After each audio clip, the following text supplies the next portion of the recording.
Hello viewers, welcome to my channel Moushumi সাম্বোটার রেঞ্জটিজ। আশা করি সবাই ভালো আছেন। আজ আমি নকশি কাঁথার একটা সেলাই হাসিয়া কমন একটা সেলাই নিয়ে আসলাম, কিন্তু এটা 18 লাইনের হাসিয়া, 9 + 9 18 লাইনের একটা হাসিয়া। হাসিয়া সবসময় বেজোড় সংখ্যাকে প্লাস করে সেলাই করতে হয়, কারণ 9 আর 9 18, এখানে 18টা লাইন আছে। 9 নম্বর লাইন যেটা, 9 নম্বর লাইন এটা, 9 নম্বর লাইন থেকে আমি আবার পুনরায় শুরু করেছি, যাতে করে পাশাপাশি সেলাই, প্রতিটা সেলাই দেখেন আঁকপাশ করে 9 লাইন পর্যন্ত আঁকপাশ করে সেলাই, কিন্তু 9 নম্বরের পরে যে লাইনটা শুরু করেছি সেটা পাশাপাশি। এটাই হচ্ছে হাসিয়ার মূল বৈশিষ্ট্য। আর প্রতিটা সেলাইয়েরই একটা নিজস্ব বৈশিষ্ট্য আছে। আমি যদি আপনাকে সহজভাবে দেখাতে যাই তাহলে হয়তো সাময়িকের জন্য একটু ভালো লাগবে, কিন্তু আপনি যখন সেলাই করতে যাবেন অনেক বড় প্রজেক্টের পরে, তখন সেটা আপনার জন্য সমস্যা তৈরি করবে। তো হাসিয়া সেলাইয়ের নিয়ম, মাঝখানের বক্সটা, এটা একটা বক্স হবে, এটা মাঝখান, তো মাঝখানকে কেন্দ্র করে সেলাই করতে হবে। তাহলে আমি যদি কলম দিয়ে দেখাই, তো এইটা যদি আমার মাঝখান হয় তাহলে এই লাইনটা বাদ যাবে, এই লাইনে সোজা বরাবর এই, আবার একটা বাদ যাবে এই, ঠিক এইভাবে। এই যে আমি যদি এখান থেকে শুরু করি, এই যে এই পয়েন্টের থেকে যদি শুরু করি, তাহলে আমার জিনিসটা এখানে বাদ যাবে, এই গেল, এখানে বাদ যাবে এইটা, এই লাইনটা বাদ যাবে এই, এখানে বাদ যাবে এই, আমার সুই বা সুচ সোজা চলবে। তো আমি মাঝখানটা যদি আমি একটু টার্গেট করে নিই, তো আমার জন্য বুঝতে সুবিধা হবে, এবং যারা সেলাই করবে, যারা নতুন, তাদের জন্য বেশ সুবিধাজনক। এইটা একবার একটু দাগিয়ে নিলে লাইনটা সোজা করে আমি যদি কলম দিয়ে ঠিক করে নিই, তো আমার পরের লাইনগুলো বেশ সহজ হবে। আর আমাকে সবসময় খেয়াল রাখতে হবে যে সেলাইটা যাতে এলোমেলো না হয়। এলোমেলো হলেই আমার হাসিয়া উল্টোপাল্টা হয়ে যাবে, এর ভিতরে ডিজাইনটা তৈরি হবে না। তো আমি সেলাইয়ের মাধ্যমে আপনাদের স্টেপ বাই স্টেপ দেখাই। তো চলুন শুরু করা যাক আজকের ভিডিও।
এখন আমি একটা লাইন শেষ করে ফেলবো এভাবে। তো খেয়াল রাখতে হবে আমার এখানে একটা বক্স তৈরি হবে, বেশ বড় আকৃতির একটা ডিজাইন তৈরি হবে। তো আমি যদি এই মাঝ বরাবর সেলাই করি তা হবে না, এইখানে শেষ করেছি একটা লাইন, তো এই লাইনের এইখান থেকে আমাকে উঠাতে হবে দ্বিতীয় সুতোটা নিয়ে মোটামুটি নিচে। আমার সুচ আর সুতোতেই কথা বলবে, আমাকে শুধু সোজাভাবে সেলাইটা করতে হবে। দেখুন এই যে কোনো বেঁকাতেলার কোনো কিছু প্রয়োজন নয়, শুধু এটাকে একটা লাইন বাদ দিয়ে উঠাতে হবে।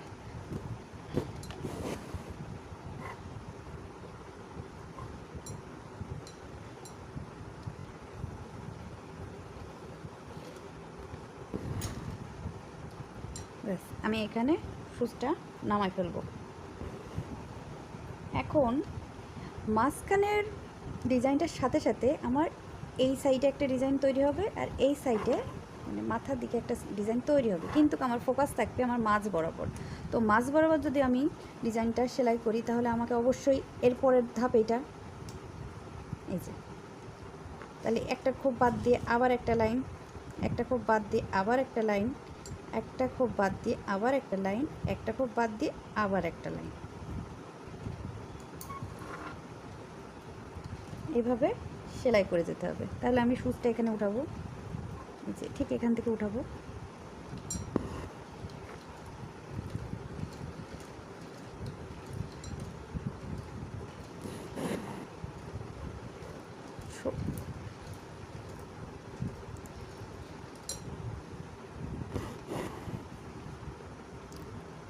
ঠিক সোজাভাবে, সোজা যাবে, একদম সোজা।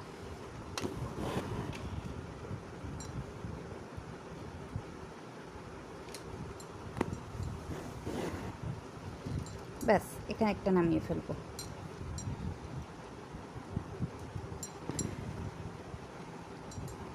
এইবার যেহেতু আমার মাঝখান টার্গেট, তো আমার ডিজাইনটা কিন্তু মাঝখানে দাগ হবে না, তাহলে আমার অন্য একটা ডিজাইন শুরু হয়ে যাবে। তো আমার এই জায়গাটা এইখানটা টার্গেট করতে হবে, কারণ 9 ঘরের হাসিয়াতে 1 2 3 4টে ঘর তৈরি হবে।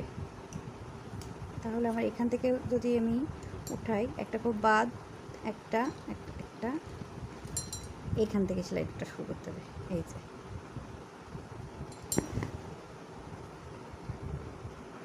এইভাবে দাগ দিয়ে প্রথম দাগ দিয়ে দিয়ে সেলাই করলে, কিছু দূর সেলাই করলে তখন এমনিই আপনাদের হাত চলে আসবে যে এরপরেরটা এইভাবে।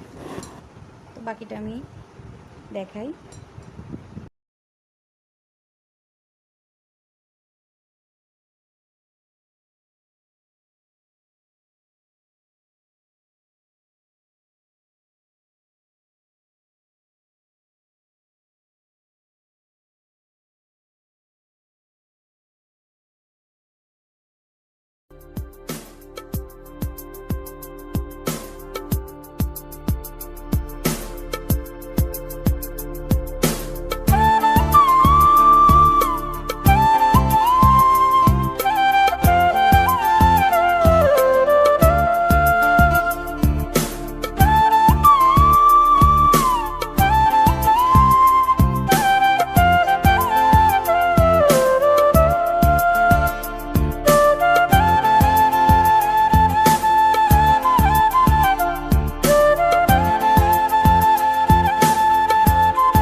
যখন আমার এই অর্ধেকটা শেষ হয়ে যাবে তখন আমাকে আবার পুনরায় এই যে নতুনভাবে দাগাতে হবে, এই যে পাশাপাশি তখন দাগ পড়বে, মানে এটা আর একটা ফুলের বা আরেকটা ডিজাইন, এই একই ডিজাইন যখন এই সাইডে তৈরি হবে সেটা শুরু হবে। তো এই একটা দাগ দিলাম, এই একটা দাগ, পরপর আমি যদি একটু দাগিয়ে নিই প্রথম প্রথম, তাহলে কী হবে, আমাদের জন্যই সুবিধা হবে। এই যে আরেকটা ডিজাইন, এই যে ঠিক এইভাবে